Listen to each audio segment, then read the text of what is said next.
Hi friends, అందరికీ నమస్కారం. ఈరోజు మన టెర్రస్ మీద ఉన్న పుదీనా కట్ చేసుకొని మంచిగా కడిగేసి వేయించుకొని పుదీనా చట్నీ చేసుకుందాము. అదే నేను వీడియో చేసినాను.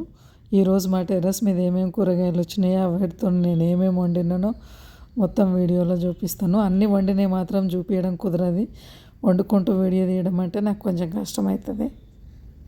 భూమి మీద కన్నా ఇంటి పైన చిన్న టబ్బులల్లో ఎంతో కష్టపడి పెంచుతాం కదా. ఆ పెంచిన ఈ పంట మన చేతికి వచ్చినప్పుడు విపరీతంగా సంతోషం అనిపిస్తుంది మనకు.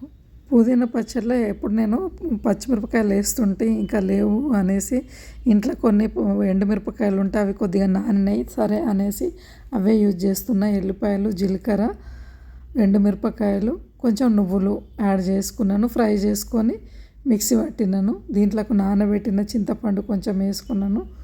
బాగా ఫ్రై చేసిన తర్వాత ఈ పుదీనా కొంచెం నేను ఆకులు జీరలు లేత కాడలే ఉన్నాయి కదా, మిక్సీ పడితే సరిపోతుంది అనేసి ఇక అట్లనే మిక్సీ పట్టేసినాను. దీంట్లోకి కొంచెం నూనె వేడి చేసుకొని తాలింపు పెట్టేసుకుంటే సరిపోతుంది. ఇది పుదీనా చట్నీ.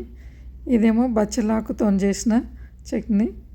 ఇది వంకాయల ఫ్రై చేస్తున్నాను. ఇప్పుడు బచ్చల కూర చట్నీ, ఇది పుదీనా చట్నీ, మామిడికాయ రసం, వంకాయ ఫ్రై, మొత్తం టెర్రస్ పైనవే, పెరుగు, పాలకూర రైస్, పాలకూరతో చేసిన పులిహోర టైప్లో కొంచెం మామిడికాయ వేసిన దీంట్లో. ఇంకా మీకు ఏమైనా తెలిస్తే చెప్పండి. నేనైతే మా టెర్రస్ మీద మొత్తం మా టెర్రస్ మీద కూరగాయలతోనే చేసినాను. మనం పండించి మనం వండుకొని మనం తింటే ఎంతో సంతోషం అనిపిస్తుంది. ఆ సంతోషాన్ని మీతోనే షేర్ చేసుకుంటున్నాను.